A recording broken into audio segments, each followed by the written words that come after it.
Bayangkan jika kalian cuma mau liburan santai, tapi malah dikira pembunuh berantai.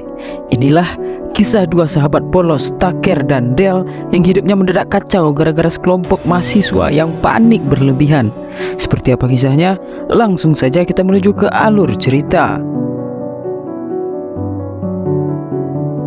Allison dan 8 temannya memutuskan untuk menghabiskan liburan dengan berkemah di dalam hutan. Dalam perjalanan menuju lokasi, Chuck yang menyetir saat itu nyaris menabrak mobil di depannya.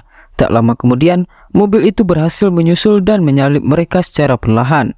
Dari dalam mobil tersebut, terlihat dua orang dengan wajah menyeramkan menatap tajam ke arah mereka tanpa mengucapkan sepatah kata pun. Tatapan dingin itu membuat Allison dan rombongannya merinding, seolah ada firasat buruk yang akan menanti. If I go any faster, he will kill me. Oh shit! It's not in your face. That doesn't mean they're free. Oh jeez, whoa, Jesus. Did you see the way those guys looked at us? Setelah menempuh perjalanan cukup lama, 9 anak muda itu memutuskan untuk berhenti sejenak di sebuah minimarket pinggir jalan. Mereka perlu membeli beberapa kebutuhan untuk persediaan camping nanti. Allison dan Chad masuk lebih dulu untuk berbelanja. Tanpa sengaja, mereka bertemu dengan Tucker, salah satu dari dua pria yang hampir tertabrak sebelumnya. Tucker hanya menatap mereka dalam diam, tanpa mengucapkan apa-apa. Sementara Allison sibuk membeli barang di rak-rak toko, diam-diam ada seorang pria lain yang memperhatikannya. Pria itu adalah Dale, teman Tucker yang juga termasuk dalam insiden hampir tertabrak tadi.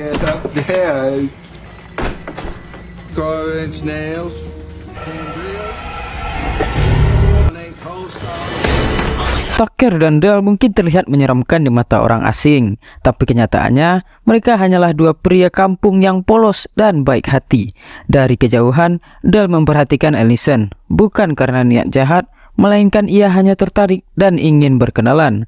Namun rasa tidak percaya diri menghantuinya. Dengan nada putus asa, Dale berkata kepada Tucker, "Mana mungkin cewek secantik itu mau ngobrol sama pria kampung sepertiku." Sebagai sahabat yang selalu mendukung, Tucker mencoba mengingatkan Dale agar selalu percaya diri. Ia juga mengatakan bahwa saat berkenalan dengan wanita, cobalah untuk murah tersenyum karena wanita menyukai pria yang ramah. Whatever you say, just smile and laugh. Okay. Setelah mengumpulkan keberanian, Dale akhirnya nekat untuk mendekati Allison. Namun karena gugup, ia tidak menyadari bahwa tangannya masih memegang sabit pemotong rumput. Ia mencoba bersikap ramah dan mendekat dengan senyuman.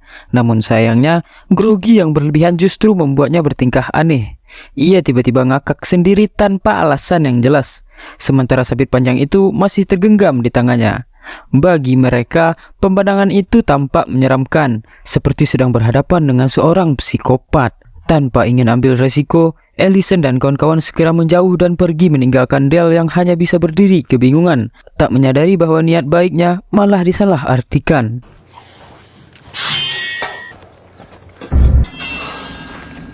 Going camping? Get in the truck. I told you, Tucker. Singkat cerita, Tucker dan Dale sebenarnya sedang dalam perjalanan menuju rumah kabin tua yang baru saja mereka beli. Mereka berencana merenovasinya selama liburan. Namun di tengah jalan, mereka hampir ditilang oleh polisi karena lampu mobil mereka yang rusak. Untungnya, mereka hanya diberi peringatan dan diizinkan melanjutkan perjalanan. That's true, I reckon. Oh shit. I got a wreck. Tucker, it's a beautiful day, isn't it? Yeah, Get that fixed. that was very helpful. Akhirnya mereka pun sampai di lokasi. Di dalam rumah kayu itu ternyata sangat berantakan, debu di mana-mana dan banyak sarang laba-laba. Terlihat di salah satu sisi tembok dipenuhi koran yang membahas kasus pembunuhan berantai yang terjadi di sekitar sana. Saat mengecek kondisi rumah, Tucker hampir mati konyol gara-gara ada tiang penyangga yang patah. Untungnya, Dale dengan sigap menyelamatkannya. What? True. Di sisi lain, Allison dan kawan-kawan sudah mendirikan tenda dan bersantai di dekat api unggun. Lalu kemudian Chad bercerita kalau 20 tahun yang lalu telah terjadi pembantaian besar di hutan yang saat ini mereka tempati. Chad mengatakan bahwa korbannya juga anak kuliahan yang seumuran dengan mereka dan hanya ada satu orang yang selamat atas insiden tersebut.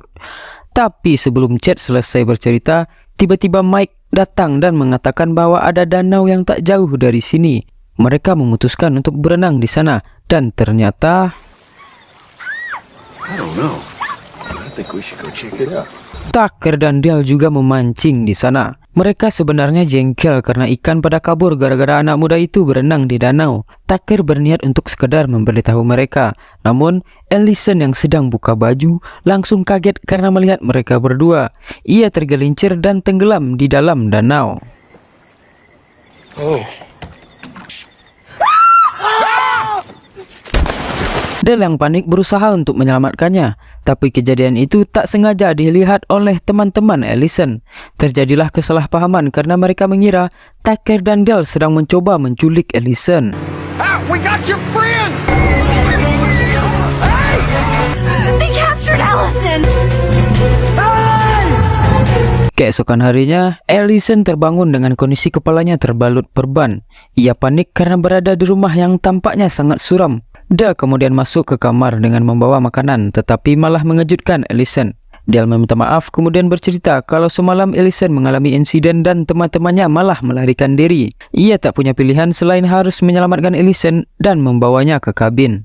Ellison sedikit lega mendengar cerita itu, karena ia dan teman-temannya sempat mengira kalau Tucker dan Dale adalah orang yang jahat. Sementara itu, Chad dan yang lainnya berhasil menemukan kabin milik Tucker dan Dale. Chad menanyai Chuck soal kejadian semalam, tapi masalahnya Chuck semalam dalam kondisi mabuk dan ia melihat ada seorang yang sedang memakan Ellison hidup-hidup. Padahal yang sebenarnya terjadi adalah Dale berusaha memberikan nafas buatan untuk Ellison. Mendengar cerita Chuck, 7 orang lainnya jadi merinding dan ketakutan, tetapi tidak dengan bro Chad. Ia tidak bersikeras untuk melawan dan menyelamatkan Ellison. Chad kemudian menyuruh Samsul untuk mengalihkan perhatian Tucker yang saat itu sedang di luar. Sebenarnya Tucker sedang memotong pohon untuk memperbaiki tiang rumahnya kemarin. Tetapi gergaji mesinnya tak sengaja memotong sarang tawon yang berada di dalam pohon tersebut. Tucker langsung panik yang membuat anak-anak muda tersebut mengira kalau Tucker akan mengejar mereka.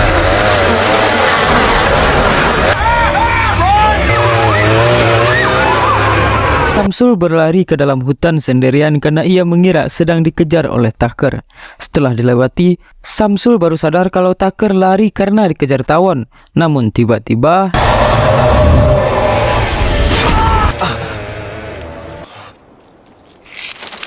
di dalam kabin, Dale dan Allison ternyata sedang asik bermain kartu. Tucker tiba-tiba masuk dengan wajah yang sudah bengkak. Tucker berkata kepada Allison kalau ia melihat teman-temannya di luar, tetapi mereka juga berlarian entah kenapa. Sementara itu, Chad dan yang lainnya menemukan jasad Samsul dengan kondisi yang mengenaskan. Sesaat kemudian, mereka juga menemukan sebuah pesan yang terukir di batang kayu yang bertuliskan, "Teman kalian bersama kami." They fucking killed him, man.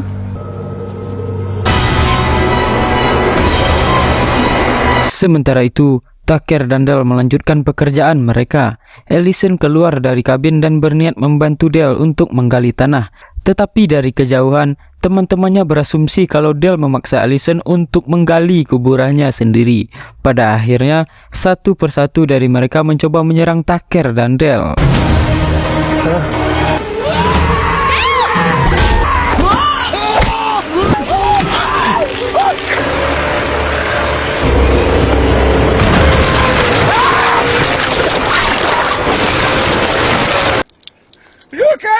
Ellison lagi-lagi pingsan karena tidak sengaja kena pukul sekop yang dipegang oleh Dale. Saat kembali ke dalam kabin, mereka berdua panik dan berpikir ada yang tidak beres dengan anak-anak ini. Tucker mengira kalau mereka itu adalah anggota dari sekte sesat yang berencana bunuh diri massal di hutan tersebut. Di lain sisi, Chuck melaporkan kejadian ini dan tak lama kemudian polisi pun datang. Tucker mencoba menjelaskan kalau anak-anak ini bertingkah aneh dan tiba-tiba bunuh diri. Namun Pak Paul tak percaya semudah itu. Ia masuk ke dalam kabin dan memeriksa kondisi Ellison. Tapi setelah selesai memeriksa, tiba-tiba Can't be deceiving.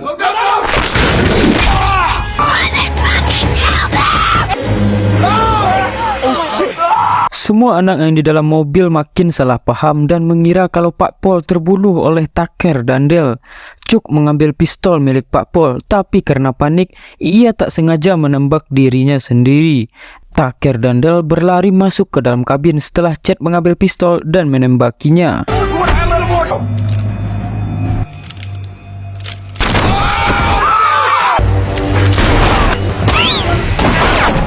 Where's Jaggers?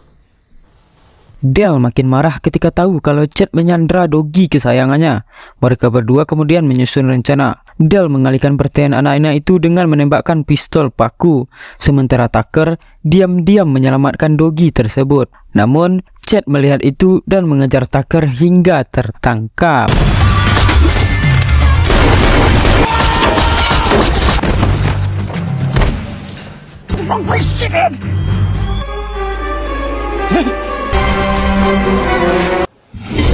Please, no. Ellison yang sudah sadar terkejut melihat mayat yang bergelimpangan di mana-mana. Ia juga menemukan bungkusan yang berisi potongan jari milik Tucker. Melihat hal itu, Dale bersikeras untuk keluar dan menyelamatkan Tucker. Setelah mencari kesana kemari, Dale berhasil menemukan Tucker yang sedang tergantung. Namun, What? Oh, no, stop, please. That's funny. Let's get you down from there. Wait. kesempatan itu dimanfaatkan oleh Chad dan Amel untuk mencari Ellison. Di sana, ia berencana untuk membakar kabin tersebut. Namun Ellison meyakinkan Chad kalau Tucker dan Dale sebenarnya bukan orang jahat, melainkan merekalah yang menyelamatkan Ellison saat ia tenggelam. Chad marah setelah mendengar itu dan mengira kalau Ellison sudah tertipu dengan mereka. Tak lama kemudian, Tucker dan Dale datang. Ellison meminta mereka semua untuk menyelesaikan ini dengan baik-baik. Chad lalu mengungkapkan kalau ayahnya menjadi korban pembantaian massal yang terjadi di hutan ini. Ibunya lah satu-satunya orang yang selamat pada peristiwa itu.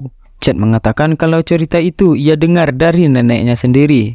Sementara itu, dua anak lainnya yaitu Anton dan Salsa tiba-tiba masuk dan menyerang Tucker dengan mesin pemotong rumput.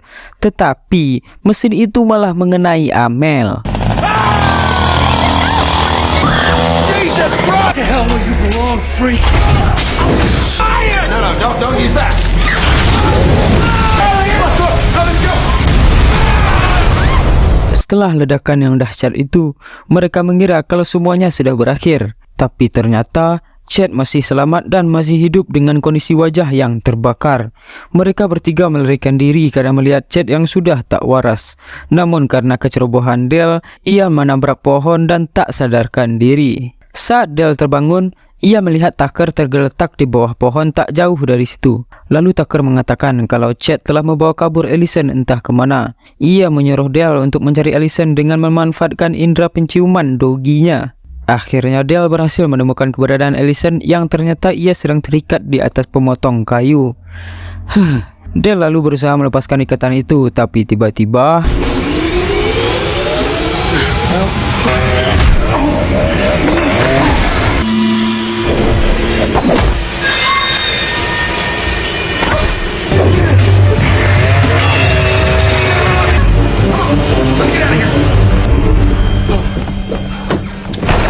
saat sedang bersembunyi, mereka tak sengaja menemukan sebuah koran lama.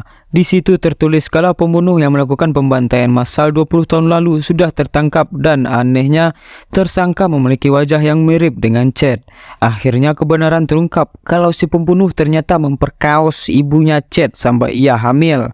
Sedangkan cerita tentang ayahnya Chad yang terbunuh itu tidaklah nyata. Semua itu dikarang oleh neneknya Chad untuk menutupi fakta sebenarnya. Chad berhasil menemukan mereka berdua dan ia pun marah ketika Dale mengatakan kalau ayahnya lah pelaku pembantaian itu. Kesempatan ini digunakan Dale untuk menyerang balik. There is no truth.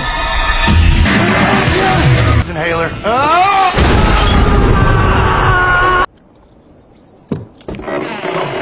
Singkat cerita, Tucker mendapat perawatan medis dan jari-jarinya kembali terpasang walau ada sedikit yang berbeda.